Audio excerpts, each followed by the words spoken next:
Com a deposição de Jango no dia 1º de abril de 1964, o Congresso Nacional convoca o presidente da Câmara dos Deputados a assumir a cadeira presidencial provisoriamente, até que fossem organizadas eleições. Mas as eleições gerais não acontecem. O alto comando de um movimento formado pelas Forças Armadas decreta que o Congresso deve eleger o novo presidente. No dia 15 de abril de 1964, o Marechal Castelo Branco assume a presidência da República e promete o retorno do país à normalidade democrática, tão logo a ordem e o crescimento econômico fossem retomados. A posse do novo presidente tinha o apoio dos Estados Unidos. A junta militar e Castelo Branco iniciam a era dos autoritários atos institucionais. Dentre as medidas mais marcantes dos 4 primeiros atos, destacam-se a cassação de mandatos parlamentares, as eleições indiretas para governadores e para presidente, a proibição das greves e um controle severo dos salários e a dissolução de todos os partidos políticos, que são substituídos por 2 novos: a Aliança Renovadora Nacional, partido do governo, e o Movimento Democrático Brasileiro, partido de oposição.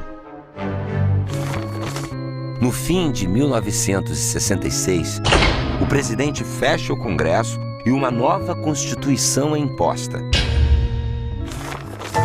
Castelo Branco afirmava querer transferir o governo aos civis, mas no fim de seu mandato é vencido por setores radicais do Exército. A chamada linha dura impõe a candidatura do Marechal Arthur da Costa e Silva, do Partido Arena, para as eleições indiretas no ano seguinte.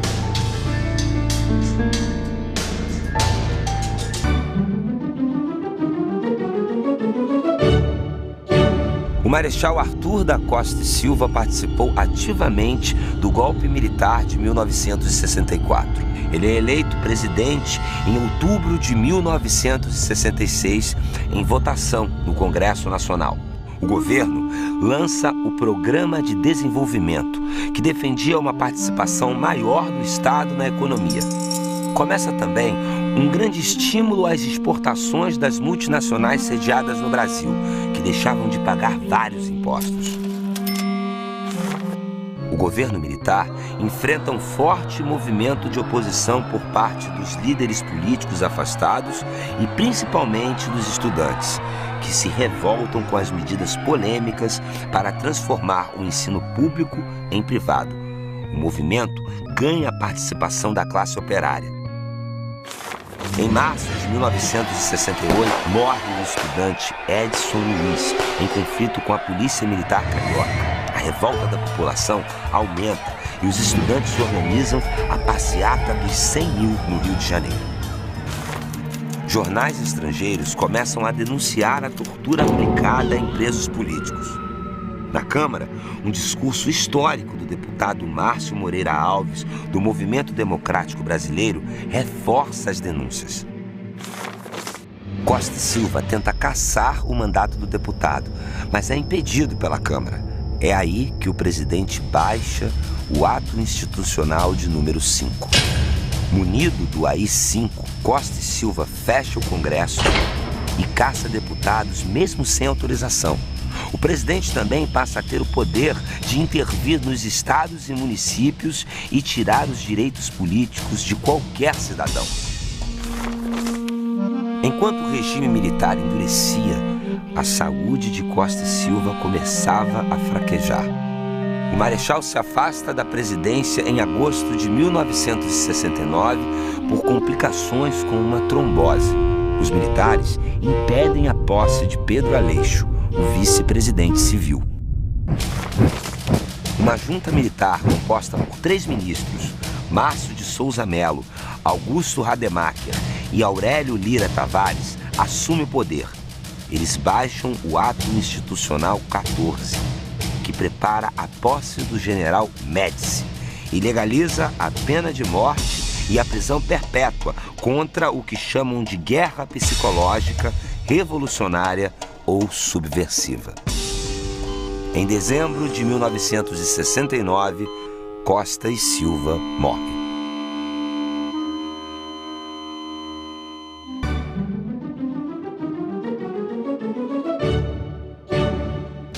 Com a doença do Marechal Costa e Silva em 1969, o general Emílio Garrastazu Médici é indicado pelo alto comando do Exército a assumir, por eleições indiretas, a presidência da República.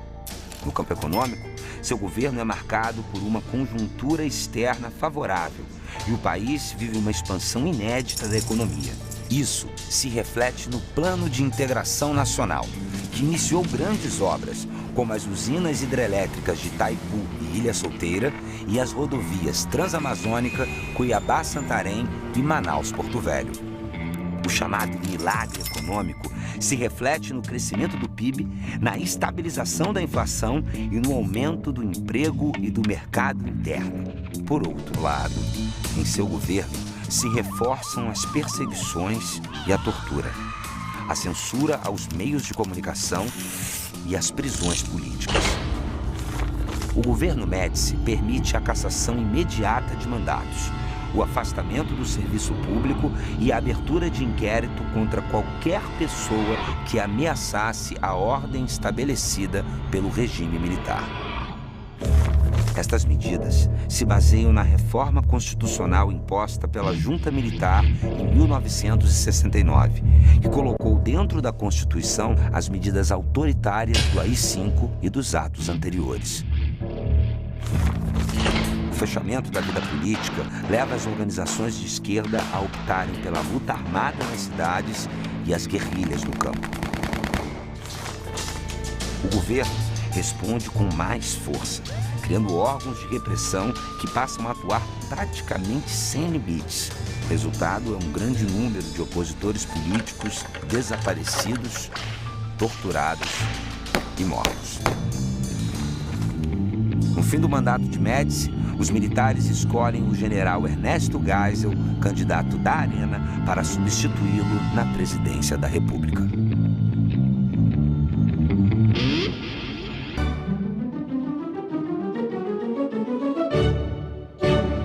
O general Ernesto Geisel assume a presidência em março de 1974. Com o início de uma crise econômica e o aumento da insatisfação popular, ele busca diminuir a rigidez da ditadura militar. No primeiro ano, o governo libera a propaganda eleitoral, que estava proibida desde 1968. Os candidatos do Movimento Democrático Brasileiro, partido de oposição, conseguem vitórias importantes nos principais estados do país.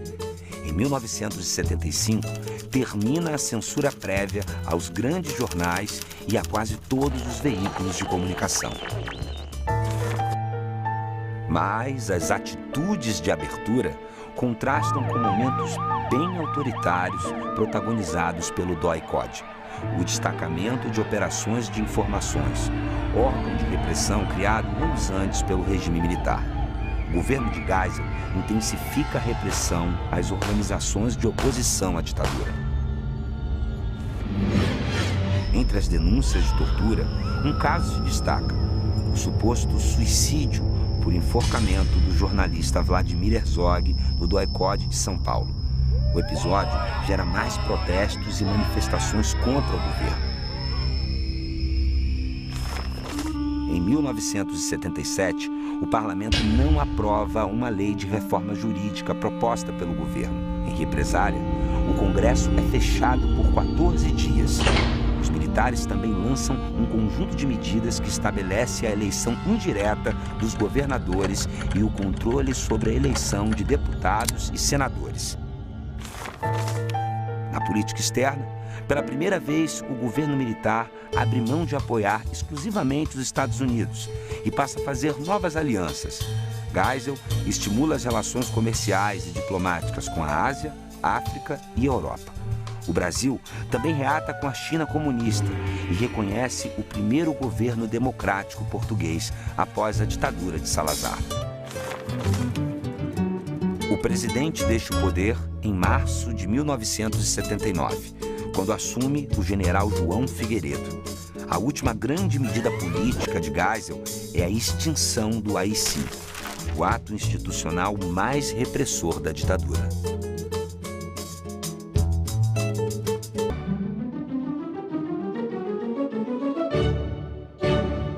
Em dezembro de 1978, o general João Batista Figueiredo é escolhido por eleições indiretas, prometendo fortalecer a abertura política e a volta da democracia. Figueiredo assume a presidência em 15 de março de 1979 e logo aprova a Lei de Anistia, que perdoava os responsáveis pelos crimes políticos cometidos durante a ditadura e permitia a volta dos exilados políticos ao Brasil. Em novembro de 1979, o Congresso aprova a nova Lei Orgânica dos Partidos, que permitia a criação de novos partidos políticos. Neste mesmo ano, uma nova crise internacional do petróleo e o aumento dos juros no mercado internacional levam o governo a congelar as importações de petróleo. A produção brasileira cai, a dívida externa aumenta e a inflação domina. A partir de 1978, os movimentos grevistas estouram pelo país.